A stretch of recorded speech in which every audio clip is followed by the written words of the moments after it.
Okay, we're back for the final 5 images of my top 25 images of 2022. That's a mouthful. Insert my disclaimer here. My favorites are not necessarily my best photos, and some of them are great, I think. But that's the thing about best, is it's totally subjective. So what I think is best is probably not what you think is best, and everybody has different ideas on what is best.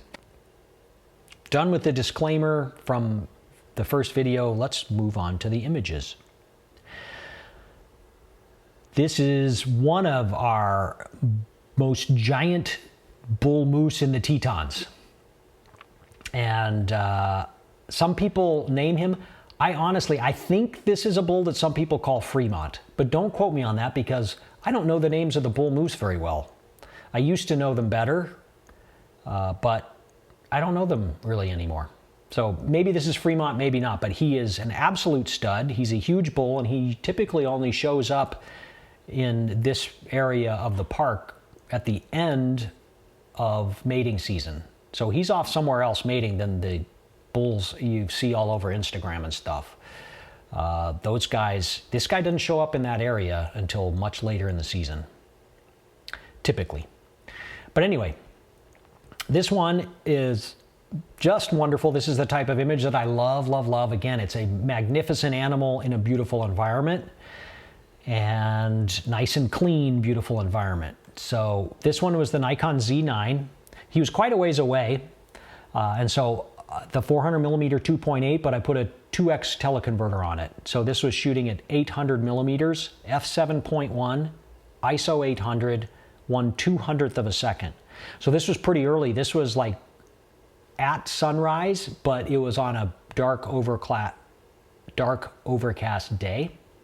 So it was pretty dark out, hence the slow shutter speed there. But he was mostly just grazing there, and then once in a while he would lift his head and look around and kind of scout the surroundings. So I was with him for probably 45 minutes, and he only lifted his head twice. And this was my favorite image of that session, where we had just magnificent snow overnight that coated everything. And that aspen forest behind him, it just looks like so good covered in snow like that. And of course the sagebrush is mostly covered in snow, and that really cleans up the image, and just the focus goes straight to that bull. So if there was less snow, there'd be more of the sagebrush in the foreground and more of the aspens in the background visible, and I think that would detract from him. But just the way all that snow is sticking to everything, brand new fresh snow, bright white, it just makes him stand out so good against all that fresh, beautiful snow. So wonderful image. Again, this is one that I think would look great hanging on the wall, printed big. And boy, I just don't have much, there's nothing that I don't like about this image, honestly. Well, that's not true. I'd love to see all 4 of his legs here, but that would be a tall ask for a moose that's wandering around in the sage and in a foot of snow. But it's just a wonderful image. Now we're back to another moose photo. So this one is also in November. Jersey Mike. Jersey Mike was here. He was standing nearby when this was happening. He was photographing that day. It was a beautiful morning. Cold and frosty. You can see the frost on the moose. Right before the sun came up, we had these beautiful pink and peachy skies, and a couple of different bulls out there interacting. This particular one was the biggest of the group, and he kind of turned and gave a little side-eye look at one of the other bulls. And that side-eye, to me, was the trigger to push the button, and he looked great there. So I was shooting up tight, looking for some portraiture that would help emphasize that frost that was stuck in his fur. I got as low as I could possibly get in the snow there to get as much of that pinky, peachy sky up above him. And it just worked out absolutely beautifully. So this was the Nikon Z9 at 400 millimeters, f2.8, ISO 1600, and 1/500th of a second. Beautiful color, great subject, and then the side eye was kind of the trigger of making it just a little bit more interesting. You know, the frost on the fur, everything's great about this one.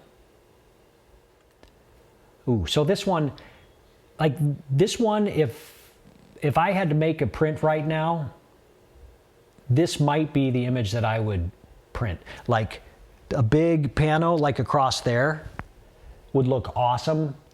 I want to print this one big, and I haven't done it yet. But as a pano, this is beautiful. I love everything about this image as well. I was on my bull moose and bighorn workshop this past fall, and we photographed some elk too. It's not all bull moose and bighorns out there, but we got into some elk action as well. And this was just one of the big stud bulls out there all alone, grazing with the herd out behind him on a beautiful snowy morning. It was light snow. It was really cold. Just magic conditions out there for photography. And this worked out great. He was just grazing. We waited. And then when he lifted his head, which they always do eventually, bang, there's the photo. And being up just high enough that he's not intersecting, his antlers aren't intersecting with that herd behind him and that clutter.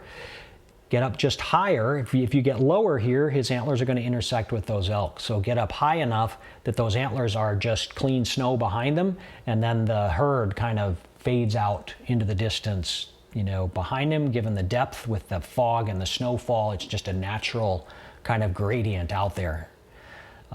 So anyway, I love this photo. It's simple, it's clean, but it's got a lot going on, and I want to print it big, and it's going to look amazing. So this is the Nikon Z9, 400 millimeters, f2.8, ISO 500, 1/1000th of a second. And again, you could argue that this might look better at f8 or f11, where the herd behind is a little bit sharper. You wouldn't be able to get them totally sharp at 400 millimeters, but you could certainly get them sharper. I personally chose to make them fade out into a blur. I really wanted that subject to just pop and be the only sharp thing in the photo. And f2.8 will do that. All right, here we have a bighorn sheep. And this was taken on my bull moose and bighorn workshop and in December. And I was out there with Caitlin and Sanjeev this day. And we were photographing these bighorns, and this one was doing the Flehmen response. Again, he's kind of sensing for females that might be ready to mate, kind of like that lion was doing back in Kenya. But anyway, so he was doing this Flehmen response, and it was a nice snowy environment. We had a lot of snow in December last year, so it really made for some nice clean backgrounds. So we had that clean snowy background, and then you could actually see his whole body here, and there was a female like right in front of him, but there was a snowbank in the way because we were shooting from the car, well, outside of the car, but from the roadside, and squat down and use that snowbank to blur out the bottom of the frame there, which will eliminate her butt from the frame. And just kind of blur things out a little bit and make it a little more mystical, I guess. A little simpler, cleaner, a little more mysterious. And so that's what I did there. That's just a snowbank. I squatted down, and then the snow is blocking, you know, part of the bottom of the frame there. And then just line myself up so he's looking kind of straight at me. Look for some symmetry in the horns, and bang, there's the image that was made there. So this was the Nikon Z9 at 560 millimeters, f4, ISO 500, 1/2500th of a second. And f4 wide open there helps blur out that snowbank in front, just make it nice and soft and dreamy, and blur out any background. There is a little bit of sagebrush and stuff still poking through out there that just kind of gets blurred into oblivion back there, shooting wide open there. So I dig that a lot. Simple, clean, and a little bit quirky, some nice symmetry, an interesting subject, nice shapes, beautiful curves. I like it a lot. And then the last image from my 25 favorites, image number 25, was taken in late December. This is a northern pygmy owl. And I'd photographed this owl a couple of days in varying conditions, but this one day he had caught a vole here, and flew up into a tree to decide what to do with it, because you can see the little gopher or vole, whatever mouse it caught, is as big as it is. And it's really fun watching him fly with that. But I liked this particular perch where I was able to just adjust myself a little bit to get it clean. There's no branches in between us. And then I liked kind of the contradiction of these warm colored leaves on the right side of the frame. Because it's very cold blue, is like really cold. I don't know, 15 below, 20 below, 0 that day. Very cold. And to have a little bit of warmth in that frame with the cold blue and the snow just seemed to work the composition for me there as well. So this was Nikon Z9 with the 800mm f6.3, that super lightweight 800mm lens that Nikon makes. I was hand holding this. This is ISO 1600, f6.3, 1/125th of a second. Tack sharp, all of them are tack sharp when he's sitting still like that. So 125th of a second hand holding an 800mm lens is pretty darn sweet. And that's a very cool thing about that Nikon system. That 800mm lens is really hand holdable, and it's got great VR. Anyway, 125th of a second handheld with 800mm. I got a bunch of, handheld tack sharp in-flight shots of this little tiny bird as well. They're only like this tall, about the size of a can of beer or something. So very small, fast, hard to track owl. But you can do it out there, handheld 800mm with the right technology.